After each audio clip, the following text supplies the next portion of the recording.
bring you back to America, where you are, equally as connected because not only do you have friends, family, and colleagues and stuff that have their roots in Africa, that have seen the continent differently.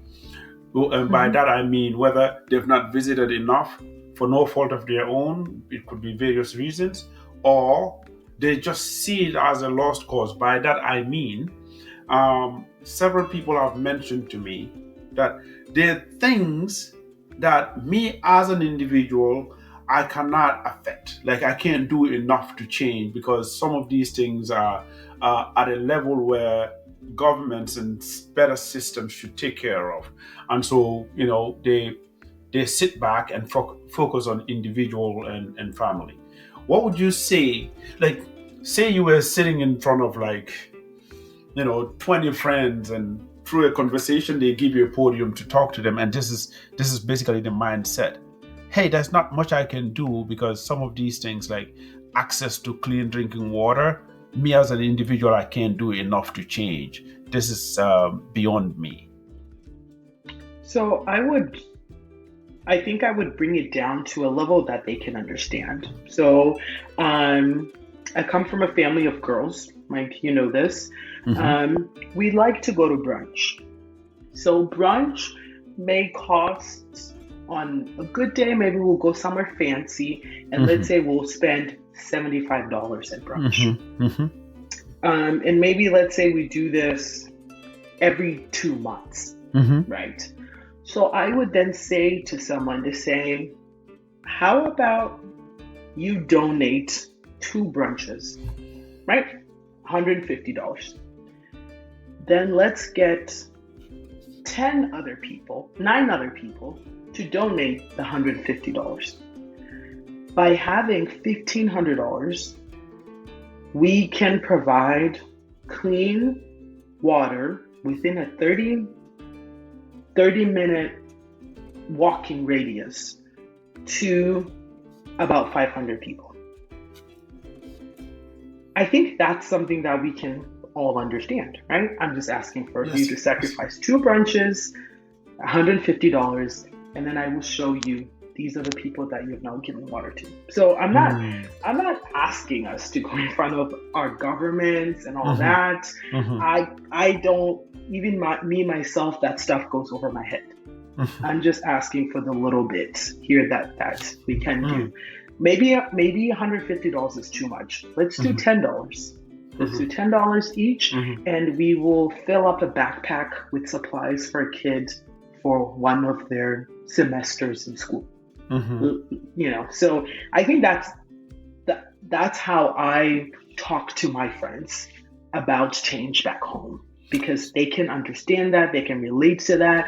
We're not asking for thousands and thousands of dollars, because I don't have thousands and thousands of dollars, Yes. but I Yes. do have a couple $100 that I can Yes. sacrifice. Yes. So I totally get that. I've written a few things here that you've mentioned, and part of the conversation we are having here at STEM to Roots, people have different opinions, different experiences with being away from the continent and looking at the continent from that lens and seeing all these problems that do exist there, and sometimes it's just too much to handle. So if you're talking about masses of people having issues with accessing water, thinking about that as an individual is very, very easy to feel it, yet put it aside because it's just too massive. So you mentioned two things here that I wrote down. An individual can be here.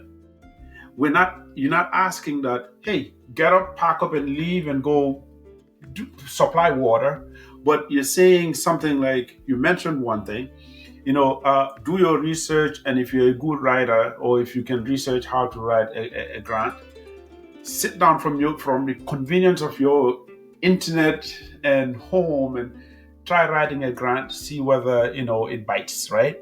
That's something you Mhm. can do, and you don't need to be in Africa. Gather friends, have a friend or two, sacrifice. You gave an example of a brunch, just a meal, or just 2 days of not buying Starbucks, right? And donate that towards, just specifically helping somebody, access or make easier their access to clean drinking water. And that is not too much to ask. You're not telling the person to pack up and go. So that's what I picked up from what you just mentioned. And I think, practical things like that are things that we want to bring up in how somebody cannot totally crazily inconvenience themselves, if some refer to it as that, but still be able to do something from here. Let me bring this to stem to roots, okay? Okay. Here we want to have this conversation where, us daughters and sons for Africa that leave the continent for various reasons, education part of it, and then we're here, just like you're a professional here, and then we think about how can we impact Africa. Already we have a bucket of things you've done already for Africa, but did you think about your impact in Africa whilst you were here before the book? Was that even a thought? Yeah, absolutely. And I'm one of those people. So when I first moved here, for me it was I'm gonna go to college and I'm gonna go back home. A lot of us. Right? Yes. That's what I was thinking. And then you Yes. start working, and then life happens. And I don't believe that you have to be there to have an impact, right? You can, if you're able to be there, that's fine. But I don't think you have to be there. And to me, having an impact in this country, in the US, as an African, it shows what you're able to do no matter where you are. You have to be that seed that grows no matter where you plant it. If you plant it here, grow here. If you go back home, grow there.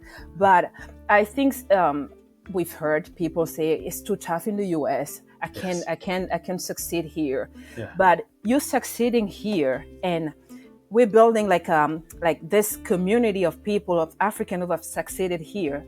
I think it kind of gives hope to those who are there doing the work there. We're doing our part here, and we can the things that we learn here can be useful to our countries as well. So I think I'm not married to a country or anything, but Yes. but I try to grow no matter where I'm planted. I think that's very important. So you're not like limiting yourself by geographical location. Because I'm the US, I cannot do things that I would have done if I'm in Africa. Yes. Or you don't say, well, if I'm in Africa, I cannot do this or do that, right? Yes. So Yes. I think, yes, I definitely thought about going back at some point. And Yes. it's not even that. If the opportunity comes, maybe I'll go back. Yes. But for now, I'm here. Yes. But how can I contribute to the development of this continent Yes. while being here? Without being there Yeah. in person. Yes, and I think we can all do our part. It doesn't matter how small it is. Sometimes we think too big, and that's why we're afraid of doing things. Right? Come back to that again. Speak on Yeah. that again. Sometimes we think our impact should be so grand, it should shake Yeah. the continent. Yeah. And so we Yeah. keep waiting. Yeah, it doesn't have to. If it does, even if it's a child that you're helping go to school, you're paying the tuition for the kid to go to school. You don't know who that kid will become in a few years. Wow. You can change an entire family by helping a child one day, right? It doesn't have to be like, don't think millions, billions to help Africa. No, just start doing it small. You're making a lot of people that have left the continent and have this guilt, because we've been having this conversation. For some it's guilt, for some it's like, I can't speak on Africa because I'm not there, so it wouldn't be fair. But are you making somebody feel better right now? Hey, even if your impact is picking a kid who otherwise would have struggled to pay for school, and you help them through education, the impact you will have in that kid's life, and maybe even a bigger community because of what that kid will be, is something you don't know. So just no matter how small, just do it. Yeah, just do it. Just do it. What do you think people in the diaspora, on top of everything that they're doing, and I'm glad you mentioned the fact that we come from a culture where you take care of yourself, take care of your parents, when you have your kids, take care of your kids, all at the same time. With all the remittance that's going to Africa from Africans all over the diaspora, put it aside, do you think there's anything else that people that are outside can do to help because governments are not doing enough? Educate your family members back home. Start with your family. Yes. Well, if you want change, it starts with me. Mm. So it's going to be me, my immediate family, my extended family, my community, my village, so it's a circle, sphere. Yes. Yes. So start by educating your family to understand that just because elections is here and they're saying what sounds beautiful to you, they've had 4 years before this to prove it to you. Yes. Words are cheap. Yes. Everybody has them except the deaf and dumb who can't actually articulate it. But words are cheap. Everybody has words. Let them show you. Educate your family to depend on actions and not just words. Election time comes, the wavelengths are booming with promises. They're bringing you rice, they're bringing you oil, they're bringing you sugar. Yeah. Yes. Yes. That feeds you for a month. After elections, do you hear from them? No. They're quiet Do for you another see 4. them? Yeah. Their children are jetting to Dubai. Yeah. They are jetting somewhere. They're getting paid per diem to go. They're paying their wives per diem to go. We just had this issue. Yes. How does this make sense that these same people who you've put in power, who've not done anything to help elevate your lifestyle in any way, shape, or form, you go back and vote for them? Let's start with our governance. Let's start with our steppings. Let's start with that. Let's fix that. Let's fix us, the people, first. Let's get our mind right. Then we can actually see the government as, you're a civil servant. Keyword there is servant. Servant. You're supposed to serve your people. But you come out and we have praise singers bowing at your feet. We're treating you like a demigod. You're not. You're the president. Yes. Yes, we have to protect you. Yes. Because your life depends on us protecting you. But what am I doing? Do your job. Treating you like you're a god. You're not. As a matter of fact, you're less than me because you're supposed to serve me. Of course, you work for me. Yeah. You work for me.